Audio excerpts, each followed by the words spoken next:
Hi. మీకు తెలుసా, ప్రతి బంధంలో ముఖ్యమైనటువంటి 3 విషయాలను జ్ఞాపకం పెట్టుకోవాలి.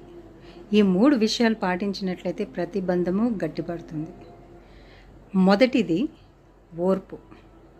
ఓర్పు కలిగి వెయిట్ చేయాలి. ఎందుకంటే ప్రతి ఒక్కరు వాళ్ళ పనులు, నీ పరిస్థితి నువ్వు, వాళ్ళ పరిస్థితి వాళ్ళు, ఇద్దరూ మీ పనుల్లో ఉన్నారు కాబట్టి ఒకరి విషయంలో ఒకళ్ళు ఓర్పు కలిగి ఉండండి.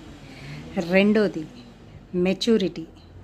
మెచ్యూరిటీ అనేది ఏంటి అంటే, ఎప్పుడు మాట్లాడాలి, ఎప్పుడు మౌనంగా ఉండాలి, ఎప్పుడు తగ్గాలి, ఎప్పుడు నెగ్గాలి, ఎప్పుడు అడ్జస్ట్ అవ్వాలనేదే మెచ్యూరిటీ.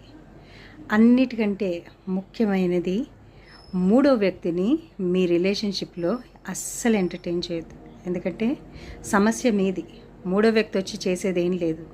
సమస్య మీది కనుక ఎప్పుడు కూడా మూడో వ్యక్తిని మీ రిలేషన్షిప్లోకి ఎంటర్టైన్ కానివ్వకండి. అప్పుడు ప్రతి బంధము గట్టిపడుతుంది, ఆనందంగా ఉండొచ్చు. Okay, bye.